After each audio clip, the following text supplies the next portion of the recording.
Opinel pocket knife has been made continuously since 1890. It's a fantastic knife, has a huge following, and they're extremely popular even today. But I noticed that some people, in some of the Facebook groups that I'm on, they struggle with making these things work right. They have some problems. And so today I want to talk about 5 tips I have on how to make these things work better for you. Before we get started, if you would please click on the like and subscribe buttons. We're going to put this thing on the bench and show you what you can do to make your Opinel really perform. The Opinel pocket knife comes in a lot of different flavors, and I don't even begin to have as many as are out there to collect. I've got a couple of regular number 8s, one in carbon steel and one in stainless steel. This is stainless carbon steel. You notice it has a little bit different color wood, just different batch. This carbon steel, they make them both. And both of these are the number 8 size. That's probably the most popular size, and it's the size the original Opinel was made in. That's the original size. And then this one is what's called a garden knife, and I like it because the blade profile is a little straighter, more like a paring knife. And I bought it, actually I bought it to use maybe to do some wood carving and such with, because I like that blade profile, but I ended up using this thing in the kitchen more than anywhere else. And then this is just a regular number 7 with carbon steel blade. Nothing real fancy there. This one's kind of neat. This one I really enjoy using. A little bitty short blade. This is the garlic and chestnut knife, also known as a scoring knife or marking knife or whittling knife. So Opinel kind of markets it several different ways. And I bought it thinking it would be good for whittling, and it has worked pretty good for that. I'm finding other uses for it too, though, even like in the kitchen for disassembling garlic, heads of garlic. So it's all of these just have a lot of use. But one of the biggest complaints I hear about the Opinels is that the blade gets where it's really hard to open on these things, and that's typically because someone has taken one and they have washed the blade, like maybe they use it in the kitchen or something, and then they wash it, and what happens is water gets into the ingrain of the wood right here, and it soaks up that water, and then the next thing you know, the wood's swollen up and the blade will hardly pull open. It's just really tight. And it's a common problem, but it's pretty easy to alleviate. So what I like to do is seal that ingrain with what's called Danish oil. Now, what I use is this Watco Danish oil. You can buy this at the hardware store. I'll put a link in the description down below if you want to just buy it online. Danish oil has some unique properties in that when you put it on wood, it doesn't build up a finish on the surface of the wood, but it soaks into the wood so that it actually is filling the pores of the wood and sealing them. So Danish oil, so we can get this can open here. It's kind of an amber, kind of clear liquid. And I'm just going to put a little on a Q-tip here. I've got some long Q-tips, but you can use a regular Q-tip. And what we're going to do is take and put that Danish oil just on the wood here. Now what we don't want to do is we don't want to get it down in the groove where the blade is. And we don't want to get it in between the locking ring and the inner ring. We just want to get it on the wood. Now you'll notice when you do this that it soaks right into the wood very quickly. And so what you do, and I'm not going to do all 3 or 4 coats here, but you let that soak in, let it dry for about 30 minutes. Do it again. Do that maybe 3 or 4 times, then let it sit overnight. And what will happen is then the wood will be sealed, and when water gets on it, it won't swell the wood up. And that's worked really well for me. I've done this on several of them, and it has really helped keep the knives from swelling up and locking up the blades. So Danish oil. Now if you have a knife that has gotten wet and the wood is swollen up and it's really hard to use, don't seal it while the wood's wet. You're going to need to let the wood dry out. If it's winter time and the heater's running, you can just put it just about anywhere. It'll dry out pretty quick. If it's real humid out and maybe in the spring or summer, you might need to put it somewhere where some air is blowing across it, like an air conditioning vent, or maybe even heat it up with a hair dryer. Don't put it in the oven or anything. You'd ruin the finish on the knife, or maybe ruin the knife altogether. But you want to make sure that the blade is easy to open and close before you seal it up, because if you seal that up with moisture in the knife, it's going to take a long time for that moisture to work its way out. Okay, tip number 2 is lubricating these things. Now, lubricating one of these knives is really easy. Now, the product I use for knife care in general is what's called Tsubaki oil or camellia oil. Now, you notice the writing on the bottle is all in Japanese. Japanese use this oil for protecting their Japanese, the cutlery, carbon steel cutlery.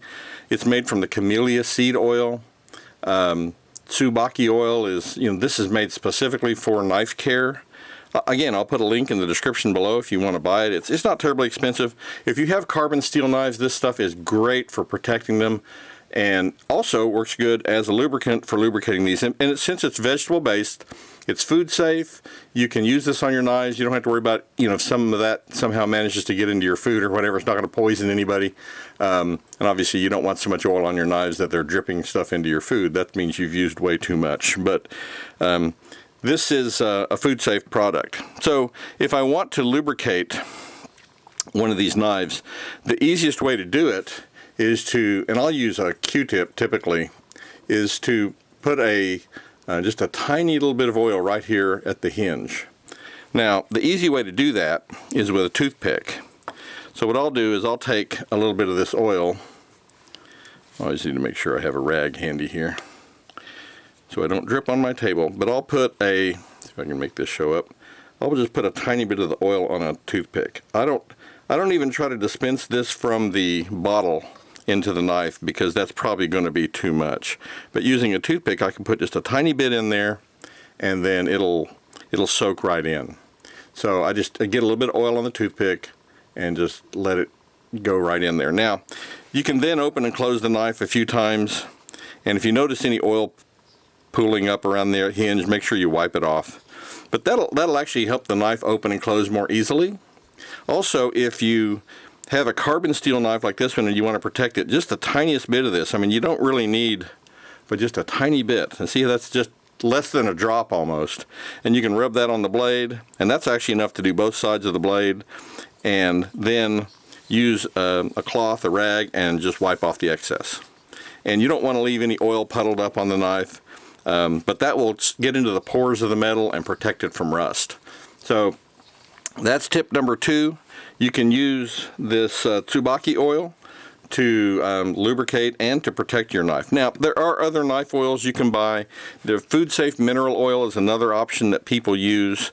I'm not wild about food safe mineral oil, partly because it's petroleum based, and this is natural. It's from the camellia seed, so it's less likely, I think, to be a problem.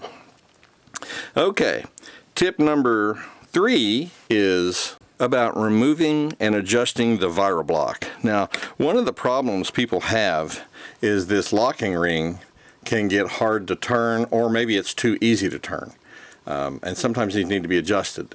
And if you get, and I've done that with this garden knife, if I've gotten, like I cut up an apple and apple juice gets in between the inner part and the that viral block ring, if you get something like sticky like apple juice in there, juice from fruit or whatever, it can, once that dries, it can make it really hard to turn. So let's say I need to take this off. The thing you need is a pair of snap ring pliers. Now, these are for external snap rings. I used to use these when I repaired typewriters, but I was watching a video of these women at the Opinel factory assembling these knives, and they were using a pair of snap ring pliers almost exactly like this. So on the viral block where you have this raised ridge in the middle, you can use this to spread that and to take this off. Now, if your ring is just too tight, you don't have to remove the viral block. You can just kind of spread it out a little bit and be very, you don't want to like squeeze real hard on this. You can distort the ring, but you just kind of squeeze it out a little bit and then test it. Again, small increments, and you can adjust it so that it's looser. Now, if you have one that's too loose and you need to tighten it, you're going to need to remove it. So what you do is, again, you spread that out, and you want to spread it just enough that you can get the viral block off the knife. You don't want to spread it a whole bunch. Now, if it's too loose, then you can use pliers. Maybe wrap this with a piece of leather and use pliers to squeeze it. If you have the hand strength, I can do it by hand. I can just squeeze it in my hand, and I can do it enough to tighten that, and then just simply put it back on. And again, these work real well, snap ring pliers. Again, I'll put a link in the description below where you can get some online. If you have a bunch of Opinels, then they're handy to have. If you have a friend or family member that's a mechanic, they very likely have something similar. But these are snap ring pliers, and they're the kind that are used for external snap rings. They spread out when you squeeze. But anyway, that's tip number 3, is the vibra block. You can adjust it or remove it for cleaning very easily, but you need a pair of snap ring pliers, and they're not expensive. And like I say, if you like working with the Opinels, it's definitely worth having a pair. Okay, tip number 4 is about keeping the knife sharp. Now, you know, if you're really into Opinels and you want a real Opinel sharpening stone, they do make them. They make them in a couple of sizes. This is the little 4-inch stone, and there's one that's 5.5 inches long. It's bigger. I bought this one because it was small and I could keep it in a pack, you know, along with my knives. These are, I would put them in between a medium and a fine stone. These are from Lombardy, Italy. I know that there's some quartz in this, and I'm not sure what all the structure of the stone is, but they work quite well. But you want to use these with water, not oil.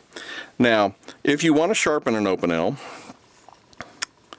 then I typically just, you know, like go in the kitchen and run some water in the sink and get the stone wet. This is a very small stone. And so when you hold this, you've got to like hold it with your fingertips, and you want to make sure your fingertips are not sticking up above the numbers. Don't do this, because if you slip, that knife's going to go right into your fingers. So you want to hold it so that your fingers are below the surface. So if you slip, the knife's just going to go over your fingers. Okay, I'm going to interrupt this sharpening thing just for a moment to say this. This stone is very small, and learning how to hold this in your fingers and sharpening might be a bad idea for some people. You know, it is a very small stone. I certainly don't want to be responsible for anyone getting cut. Sharpening a knife, working with knives at all, has some inherent risks, and I can't be responsible for anyone who does this with, you know, whatever poor judgment that they use, and they manage to cut themselves. So it's probably going to be best, if you're not experienced using a stone in this fashion, that you put the stone on the table and sharpen the knife with it on the table. Now, you could put a rag underneath it to help catch some of the water. If you maybe needed to put a little block of wood underneath it to elevate it to make it a little bit easier, you could do that. But unless you're already experienced in using a stone handheld, it's probably going to be best if you put this thing on the counter or on the table. I grew up learning how to do that. Some of the early stones I had were little small pocket stones, and I learned how to do it. And it's a skill I enjoy using, and sharpening freehand like that is just something that I just learned how to do. And I don't discourage anyone from learning how to do it, but I want everyone to be safe. So if you are at all uncomfortable doing that, put the stone on the table, just to be safe. And you want to hold the knife at about a 18 or 20 degree angle, and it's like you're taking a slice off the stone. Get the stone wet, and do a half dozen strokes one direction, and then turn the knife over and do about a half dozen the other direction. And as you do this, and if you sharpen one side, you'll notice there's a little bit of a burr, and you turn it over, and you'll do the same thing, and you'll get a burr on the other side. And as you do that, each time you flip it over, use a little bit less pressure, and you never want to push down real hard, but as you do it, you start using less and less pressure, and then you'll get to a point where there's hardly any burr at all. And then if you want to refine that edge a little bit more, you could use a strop or something. But this stone is good enough to make these knives very sharp, and certainly sharp enough for everyday use. Water, like I said, is what I typically use.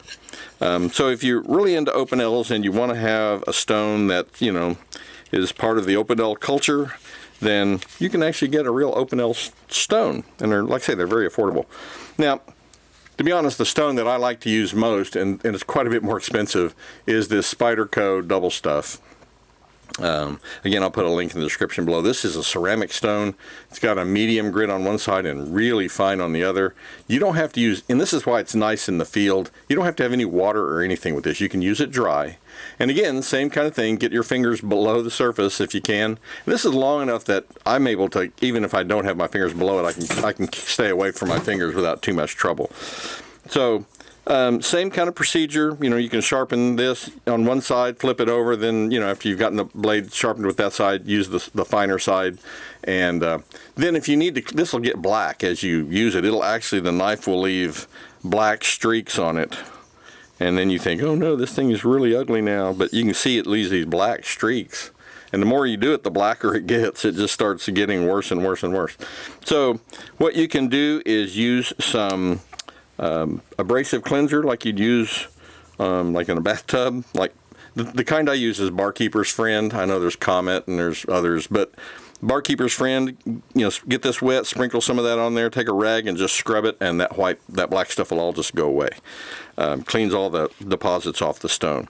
These are really nice. Like I say, they're quite a bit more expensive. One of these will cost as much as 3 of these knives, so it is a bit expensive, but if you are into knives and you want to have a good field sharpener, I really like this. And it's got a Spyderco double stuff. Okay, so that's important, keeping your knife sharp. There's nothing worse than a dull knife when you're trying to cut something. That's where accidents happen, is you're trying to push real hard on something to cut it, and then the knife slips and you end up poking yourself or stabbing yourself or somebody else. It's always much safer to have a good sharp knife than a dull one. And I think that that's pretty much a given in the knife world. People that use knives, they understand that if you want to be safe with a knife, you got to keep them sharp. Okay, the last tip is a real simple one, and it's one that's real important with these knives, is to use the ViraBlock. So this was invented originally it just had a locking mechanism where you could lock the blade open. And so you turn this and the blade locks open, and then you can turn that so that the gap is in the middle there, and then you can close the knife. And then now the newer ones have, and I don't remember the dates exactly, but they've been this way for a while, but they have a notch here so you can turn it and lock the blade closed. And that to me is equally important as locking the blade open. I think it's real easy to get lazy and to forget to use the ViraBlock, you know, and I've done that. You know, you open the knife up. I got for a while where I was just leaving it in that position. I'd open it up and I'd use the knife, and then I'd close it and stick it in my pocket. The problem is, one time I put my hand in my pocket and the knife had somehow worked its way open. And you can imagine what happens when you get your finger in there with a knife blade. In my case, it was pointed up.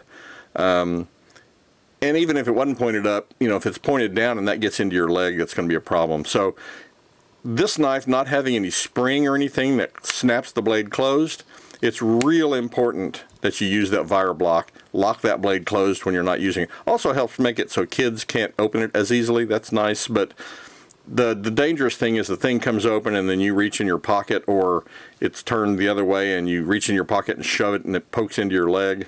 But the time I did that and it caught my finger, it left me with a pretty good cut. These, you know, I might keep my knives really sharp, so that certainly can be an issue. So that's my 5th tip, is make sure you're getting the habit of using that ViraBlock. Don't get lazy and I did that for a while. Like I say, I would just leave it in the open position and then just use the knife and never close it. Don't get in that habit. Make sure you open it, lock it open, and then when you get done using it, close it and lock it closed. Just takes a second. And I think one of the reasons people do that is they get something in that ViraBlock ring and it gets gummy and it's hard to turn, or maybe it just needs to be adjusted, and they're just like, oh well, I'm just going to leave it in that one position and use this because I'm tired of messing with it. But, you know, obviously I've been able to show you some things you can do to make that ring work better, easier. So get in the habit of locking it open when you use the knife and locking it closed when you're not. All right, well that's my 5 tips. I hope those are useful for you. These knives are really wonderful and fun to use. They're extremely affordable. I mean, you can buy these things for $20, $25 online, and they're just so fun to use. There's even a store. We have an area called Stockyards. It's kind of a western area, and they have a store that has a lot of knives in it. And they have a big display of Opinels. You can go in there and choose stainless or carbon steel and different sizes, and they're just so affordable. And they're so affordable that some people are actually using these like a canvas. There's actually a Facebook group where they discuss all the different modifications. People take the carbon steel ones and they stain the blades to get different patterns, and they sometimes modify the shapes of the blades, and then they carve the wood handles into different shapes and decorate them in all different kinds of ways. It's pretty fascinating, but for some people these Opinels have become, kind of like a lump of clay or a blank canvas. They take the knife and turn it into a work of art. So anyway, Opinels are a lot of fun. These tips should help make them work a little bit better for you, and I hope that helps. Well, I hope those tips were helpful for you. I've been able to do these things on my Opinels and get just great performance out of them. I really love using them. They're one of my favorite pocket knives. Well, if you have any thoughts or questions, please leave me a comment. I always love hearing from you. And as always, thanks for watching.